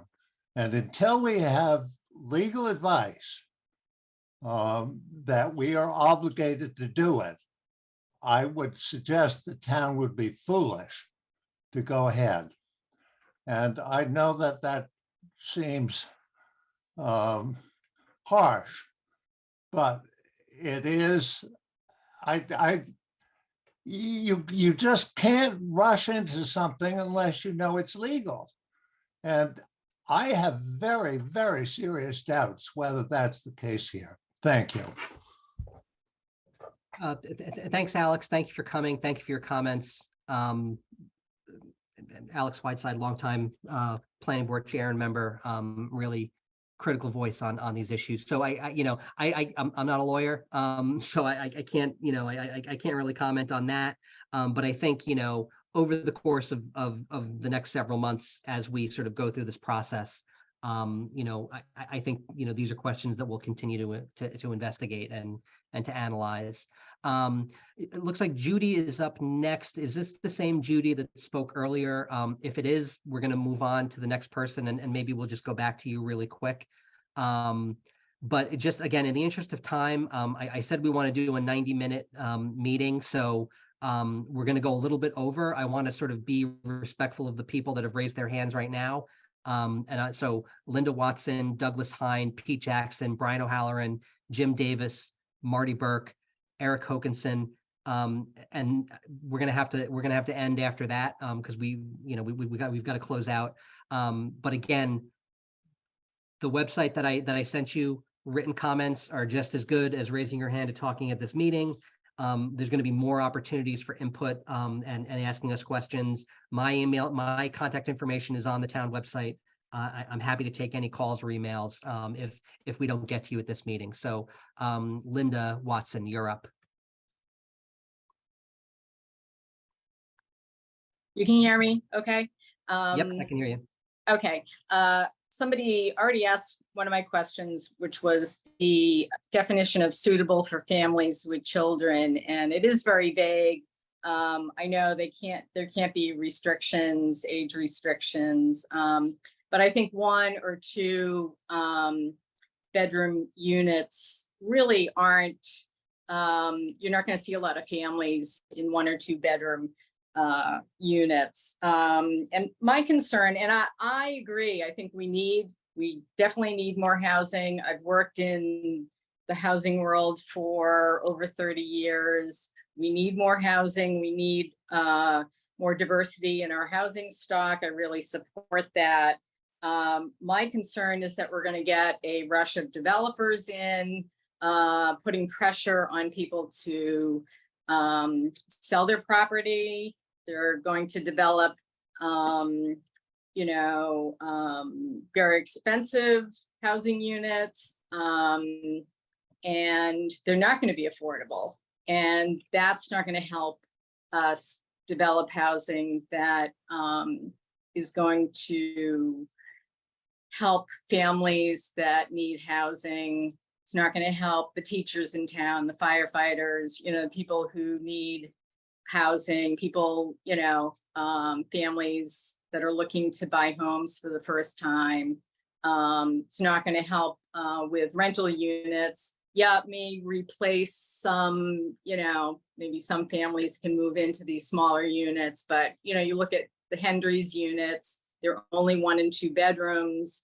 They're 6, 7, 8 and up $100,000 units. You're not going to see families in there. And it may be, older folks moving in. Most likely they're young professionals, single, maybe couples moving in there. So I'm really concerned about that. And it's not that I'm opposed to this, but I'm wondering again, what, if we have any leeway in terms of, how we write the regulations around the zoning that can put any kind of structure to this that can encourage, I know we can't put any, restrictions on how much the units are going to cost or, but what can we do to make sure that there is some affordability? I know I asked at the last meeting I was at that we can't put any affordable restrictions on this. I know there's something in the regulations around that, but I don't think we can meet that. But what can we do to prevent, this new law from, driving up prices and driving up the cost of housing in general in town. So Linda, that's 3 minutes. Those are great comments and great questions. We've gotten that question already. So I consider that to be frequently asked. And so we will answer that and post an answer on our website, and we can continue that discussion. Hopefully at the next time we have one of these public meetings. So again, thank you for those questions and comments, and thanks for coming tonight. Douglas Hine is next. Hey, Tim, how you doing? I'm doing well. I feel like I'm on the Excellent. radio. Fantastic. So I'm Doug Hine. I live over on Elliott Street, and I really appreciate all the information you're giving us today. Look forward to learning a lot more before this comes to town meeting in about 10 or so short months from now. 3 kind of quick rapid fire questions for you. I'll restrict any comments that I have, because I'm really trying to get as much information right now before making any kind of decision. So first question is, if you could speak a little bit about any efforts to kind of crunch numbers on the ancillary costs in terms of impact on school and things like that. I know there was some discussion about that at the select board, but if there's anything concrete moving forward. Second question is if there's been any further attempt to petition DCHD about reducing the number of units that they've kind of mandated. I know there was some talk in the past about the fact that we can really only build in one direction down south because of Boston, and some talk about maybe, and you mentioned this a little bit about the capacity of the trolleys, maybe some wiggle room there. And then finally, what's the next step in terms of more listing sessions or things like that, or is that just something I really need to kind of pay attention to the website about? Good questions, Doug. Thank you for broaching them.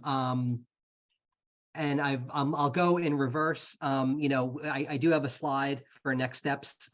We don't have another listening session scheduled, but I think we wanted to see how this one went, see if it was successful. I think it has been a smashing success. I think these have been great questions. Hopefully people have learned something. So we'll try to schedule sort of similar type events. We're trying to come up with ways to sort of reach as much of the community as we can. This is an effective means of doing that. There are other effective means of doing that.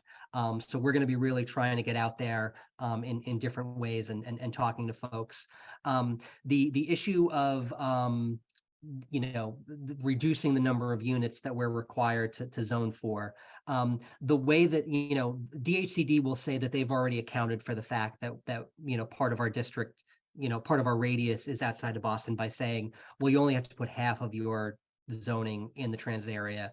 The rest of town is open to you for the other half. And so that's kind of how they kind of get around that. The select board has talked about potentially writing a letter with concerns about sort of, the capacity and the condition of the Mattapan trolley.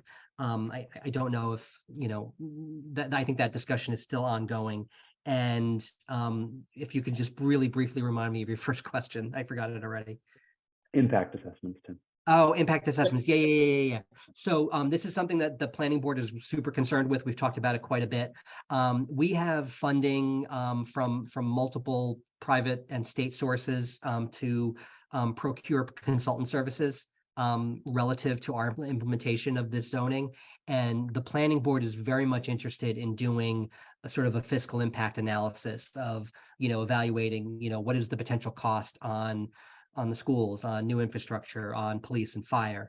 So we're going to try to find someone that can do that analysis for us. It's a little bit trickier for zoning than it is for just a sort of individual development project, which we're all very familiar with, sort of those impact studies where, here's a site, there's going to be 300 new units here in this time period. What are the traffic impacts? What are the environmental impacts? With zoning, it's kind of more like you're setting the table for the future.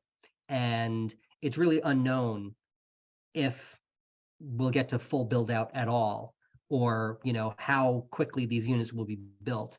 And so that analysis kind of makes it'll have to make certain assumptions about let's just assume we build X number of units by Y year. What are the impacts going to be? So it is a little bit of a trickier analysis, but we do plan on doing that.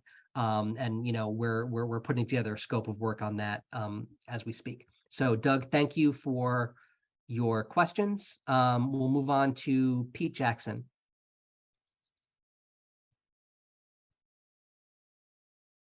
Okay, can you hear me? I can hear you. Okay. Thanks, Tim, for hosting this session. I think it's a good first reach out to the community. I understand very much the need overall for Massachusetts to create more housing, and it's a huge need, and I'm not sure this is the way to do it. Earlier, you gave kind of a brief description of Milton as a single family home and we are so close to Boston, things like that. That's exactly why we moved here, and we're able to purchase our small lot single family home because it's an environment that we were interested in having. I live on Capon Street, which is in the heart of the half-mile zone. If you look at an aerial photograph of the half-mile zone, you see that it is already fully and densely developed and long settled neighborhoods. There's not much new development going on. Almost all the development happened earlier than the 70s. I know my house is 1880. And what this, in order to develop this, it's going to be a matter of buying and tearing down houses, assimilating lots together to create a bigger lot and tearing it down and creating a whole different thing and changing the entire character of our neighborhood. Creating this zoning is going to be pitting neighbor against neighbor and neighborhood against neighborhood. Where in that half-mile zone are you going to put higher density areas? And we will be fighting with each other. The town will be fighting with each other, and the half of the units that are going to go elsewhere in town, that's going to be a huge fight, neighbor against neighbor. I just don't think this, we have to find ways to create zoning, but I don't think this is it. And I look forward to future sessions.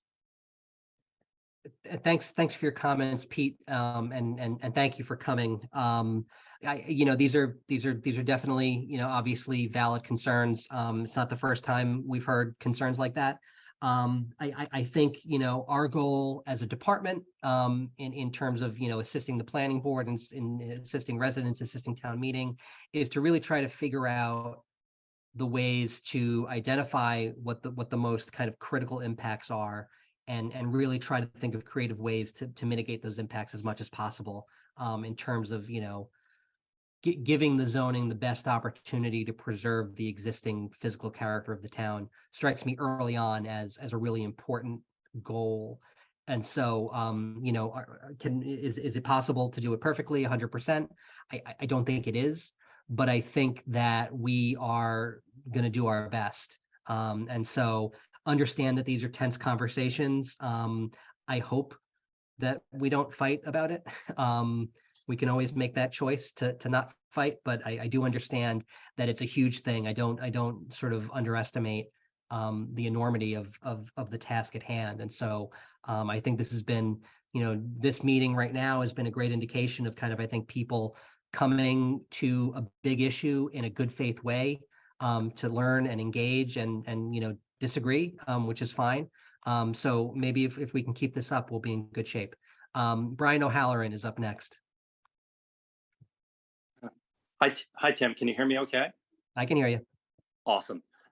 Thanks for this. And I was, as you were talking about some of the numbers earlier on, we're throwing around kind of ballpark. If you can imagine a mid-size, large size development, high density. I was thinking also the numbers that I've been kind of crunching here in my head. And we're talking about, I think, 2,461 units. And I'm just ballparking some stuff here like we've been doing all night. Average family size in the United States is 3.13 people per family. If you multiply that by 2,461, that's 7,703 additional citizens in the town of Milton. And we're a population of only 28,630. And we've been pretty stable at that for, I don't know, at least a decade. We're talking about a 27% increase in the size of the population of Milton. Even if you amortize that over a 10 or 20-year period, the effects of that are pretty catastrophic on the services that we need to do, the revenue, the tax base. I've got some really serious concerns about that. I happen to live within the half-a-mile radius, and I'm not looking forward to having an additional 7,000 people live in that area. Maybe you can comment on some of my assumptions. Thank you, Tim. Yeah, no, thank you, Brian. Appreciate the comment, and thank you for coming to the meeting.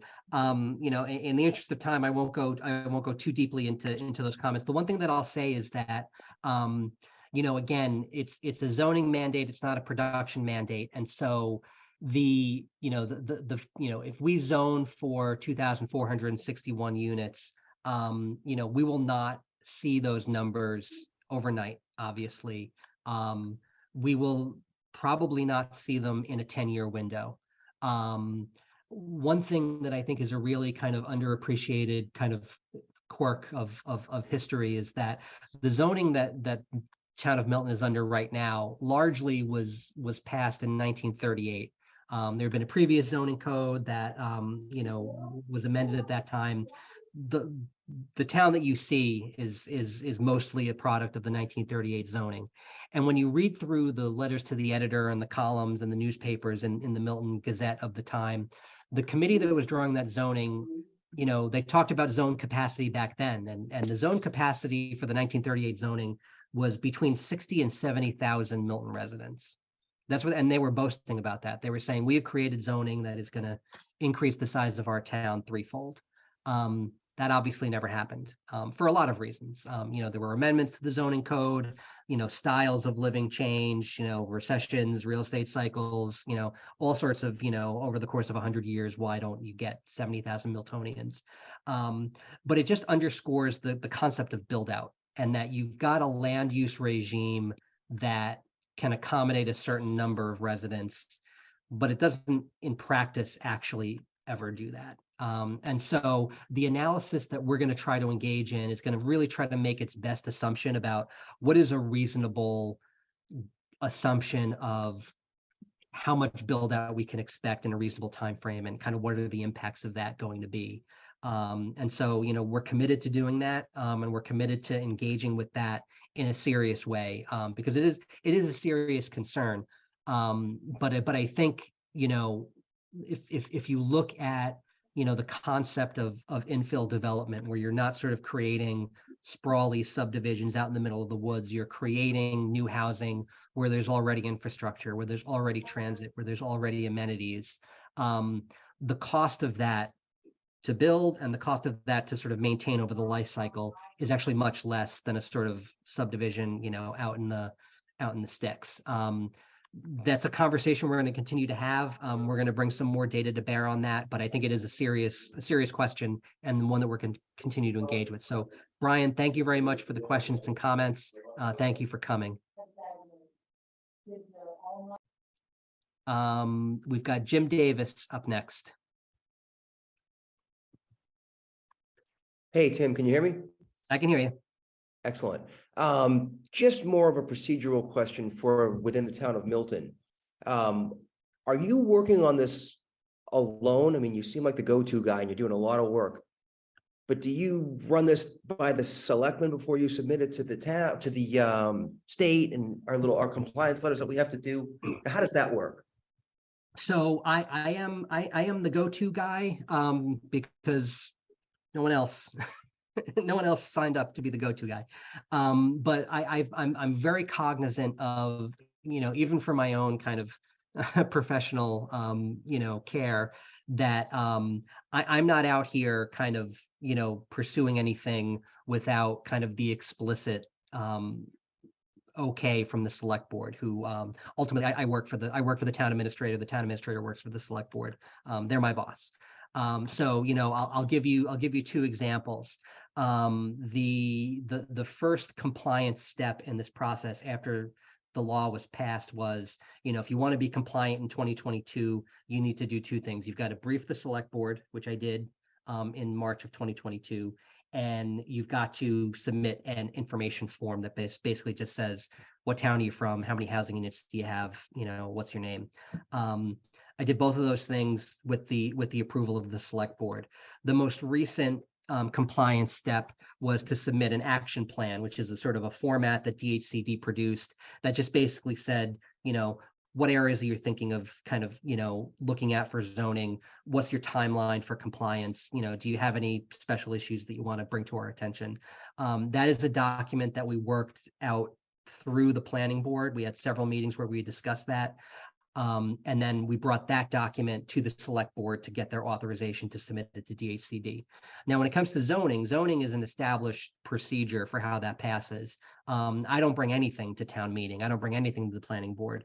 Zoning gets to town meeting via either the select board or the planning board, write an article, or you get a citizen's petition.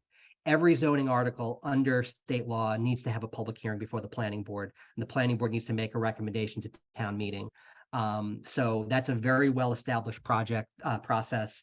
Every zoning article goes through the same process. So from here on out, we are in very well-charted waters from a procedural standpoint of, if there's going to be zoning that's going to go to town meeting, we know the steps.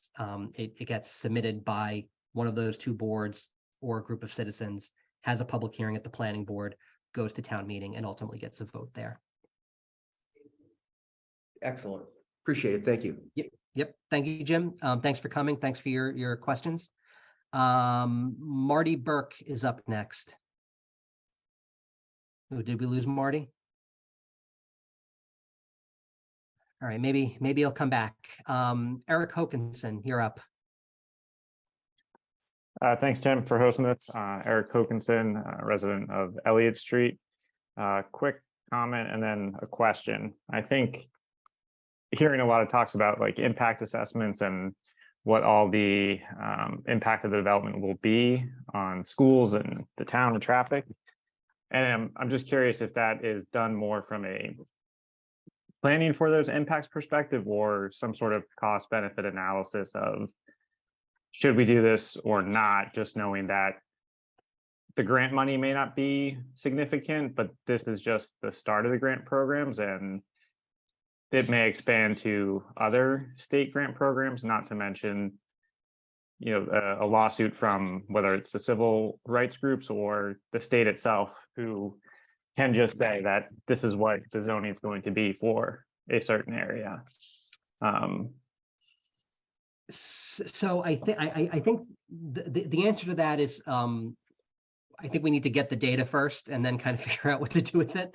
I think that the planning board at least has kind of approached it from a sort of a cost benefit analysis perspective. But I think truly costs and truly benefits, so the grant programs are a thing, but also, again, as I talked about sort of the assumptions about build out, we do want to have a reasonable expectation of, how many new cops are we going to have to, hire if we get a build out of X percentage of these things over the course of years. So I think having that analysis in hand, allows us to get a little bit of a head start on capital planning, on budget planning, having a better idea of, the tax revenue that we can anticipate from greater development. This is, people think it's a yucky thing to talk about, but, this is how the town makes money. We tax property. And, if your interest is in raising revenue, then your interest is in intensifying the use of the land that you've got. And so I think, weighing those factors, and then I think, it becomes a question of, okay, like I said earlier, my job right now is to pursue compliance because it's state law, and those are the rules. But it's going to be up to town meeting to decide, if we actually pass zoning or not. And so I think getting the data first is kind of step one. And then, if it turns out like, oh, actually the impacts are not nearly as great as we thought, we're off to the races. If those impacts are really, intense, then we need to start thinking about, how do we start to plan around those in terms of, the future of compliance. So Yeah, and that all makes sense. It just think it would be, a good use of our time of when we're thinking through what those costs may be. What the cost of non-compliance should also include, like legal fees from defending lawsuits. And I don't know if that's something that's been considered, especially if we end up ultimately having to do it because the state makes us do it. My actual question, the clarifying question I have, is the regulations are agnostic in terms of what's actually on each, or what's already built in the district. Is that right? yes, and this is a great question, and I'm a little surprised it took 2 hours to get to, because it's actually something that's come up quite a bit at the planning board. That's a good way to put it. So the way to think about our task is to look at the area of the zoning district as if it's completely undeveloped. Okay. And what DHCD is looking for is a layer of zoning that allows for 2461 units. And so what is currently on those parcels, there's a lot of questions about, does this development count? Does that development count? What counts is not what's built right now, it's what the zoning allows to be built in the future. And so you really do, it's kind of a little bit of a tricky thought exercise, but you have to look at each parcel as if it were undeveloped and what is the development potential there. It kind of goes into another question that we've got, and we'll put this in the frequently asked questions, but like, there is, because we don't have a lot of, what I'll call kind of greenfield or gray field areas, which are kind of underdeveloped, kind of blank slate areas for development. What we have, as Pete Jackson mentioned earlier, is existing residential neighborhoods. There is a certain number of units in the transit area, and there's going to be a certain number of units in whatever zoning district we have. And so if you think about it as this example, if you got a single family house and it gets rezoned for 3 family houses, if someone redevelops that house from 1 unit to 3 units, you've only actually netted 2 units because there was already one there. So from that particular impact, we've already provided municipal services to the 1 unit, and now we've got to provide services to that incremental 2 new units. Now, obviously, there are other considerations. Are those 2 new units because of a tear down? Are they because of an addition? Are they in a 3-family house? Are they in, an enormous apartment building? These are all things that we need to consider. But, just by virtue of the fabric of our town, and we may find places in town that have, commercial property now that were like, those are all new units and we need to account for them. But, again, in the transit area, in the residential neighborhoods, we're actually not netting the full zone capacity because there are already existing units there that we've been providing municipal services to. Yeah, do we have those figures for kind of like the Elliott Street area or other areas that we're considering? I know that's an intensive exercise to do, but I think that would be helpful.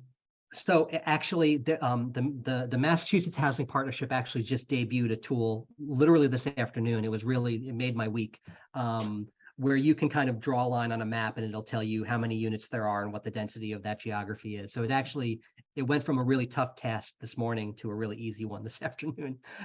So we can provide that type of information as well. And so, we'll take that into account as we continue on. Eric, thanks for coming. Thanks for your questions and comments. We've got Steve G is our last hand up. Steve, take us home.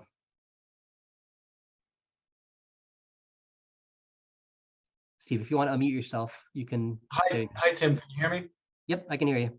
Oh, Tim, thanks for the presentation. That was really good. I think I'm coming against, the concept of developing this because of so many of the concerns raised. One of my questions has to do with, we're going to get to the point where the comment about neighbor against neighbor, there's going to be a point where we have renderings that go to town meeting or wording that goes to town meeting.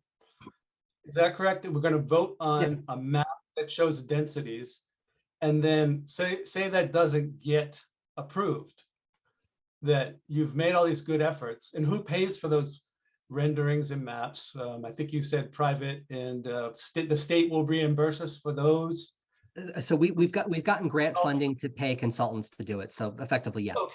So how much money do you think that's going to cost? Well, the money that we've got is we've gotten $20,000 in technical assistance funding from the Massachusetts Housing Partnership, and another $50,000 from DHCD to hire consultants, and that scope of work is whatever we decide to do with that. So that's the money that we've got right now. Okay, so say that all gets presented to town meeting and it gets rejected by vote. What's the next step after that? That's a good question. Okay. And the answer is going to be whatever town meeting directs. I mean, you see town meeting votes, and it's either yes or no, or you refer it back for further study to, it would probably be the planning board at this point.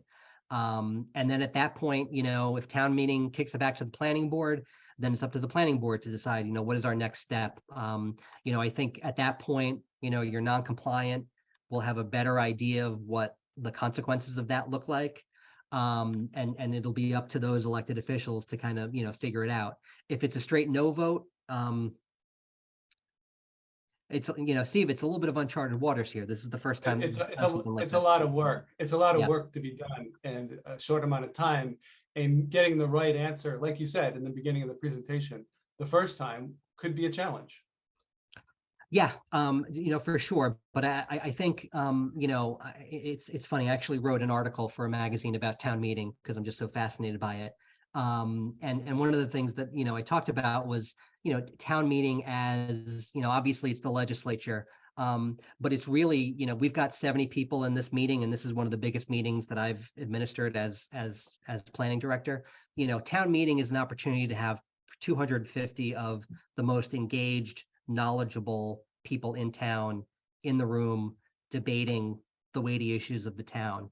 And so, that's the ultimate piece of feedback for my department and for the planning board and for everybody is, what does town meeting say about this? So, one way or the other, if and when we get to town meeting, we're going to learn a great deal. And I'm confident that whatever the outcome is, we'll be able to move forward with, confidence, based on that knowledge that we gain from that body. I'm trying to be an optimist about things. It is a tremendous amount of work.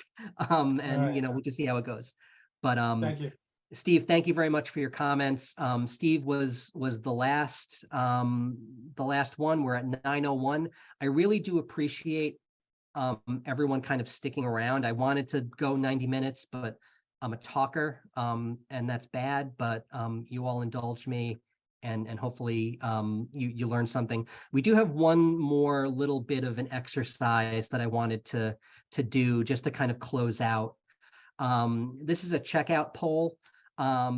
It uses, well, I'll ask Josh to kind of walk through this. It's a little bit of a two-step process, but I think it'll be an interesting bit of feedback for us. Yeah, so Tim, if you want to pull up your browser window to show the poll, we've got this menti.com is a website you can all go to on your browsers or on your smartphones if you have a smartphone handy, and it'll instruct you to input a code. It'll be 864604 and then 2. You will be taken to this poll, much like the Zoom poll, but what's interesting about it is that it'll get your feedback on how much you felt you learned out of this session, and then also just a word to describe your feelings about the law moving forward, just to get a sense, a temperature gauge for us on your feelings out of this session, so we can help guide the tone and the way we move forward in presenting this information to you all. So sorry to switch between Zoom poll and this poll. We're trying to do as innovative and as exciting ways of public engagement as we can. Yeah, so if you go to menti.com and then put in that code 8646042. You'll get a screen that looks like this, and you can do that. Josh, do I need to type something in to get into the results of this? I would just click the link I sent you this afternoon, Tim, and that'll bring you up to the live result. Oh, is that in my email? It is, yes. Okay. So we're going to do this. Hopefully this is successful. Hopefully everyone has the patience to do this fun little activity. And if you don't, it's 9, and we know to Yeah, no, keep for it this is simpler. all, this is all gravy at this point. All right, it looks like maybe not so many people are using the Menti poll.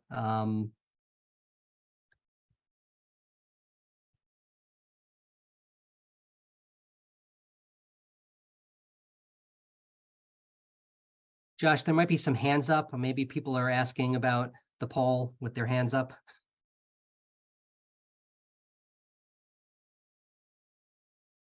Steve, you're at the top.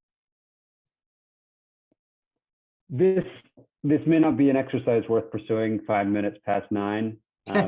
We appreciate all of you guys for being interested and letting us try it out, even though it wasn't necessarily successful. Okay, well, that's.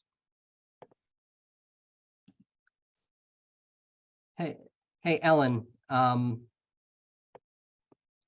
you asking about the poll, or do you have a comment that you didn't get to sneak in earlier? Ellen, you can unmute. Yeah, I was asking about the poll. Can you put up the code again, please? Yes, it's, let me share my screen real quick. So again, it's menti.com, menti.com, and it's 8646042. Hopefully you can see that in the PowerPoint over here. Thank you.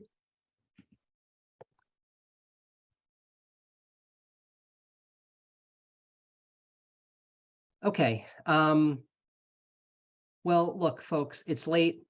I think we had a really good meeting here. I really do appreciate everyone's comments and questions. As I said earlier, Josh has been taking notes. We've gotten a number of questions through our survey. Hopefully you'll go to the planning department webpage, to our MBTA community site, and take the survey if you haven't already taken it.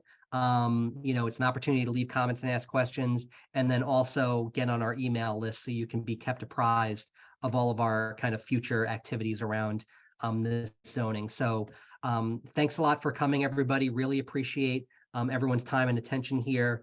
You just got to power through tomorrow, and then we've got school vacation week coming up. Hopefully that's a restful time for everybody. And have a good night, and thanks for coming. Thank you, everybody.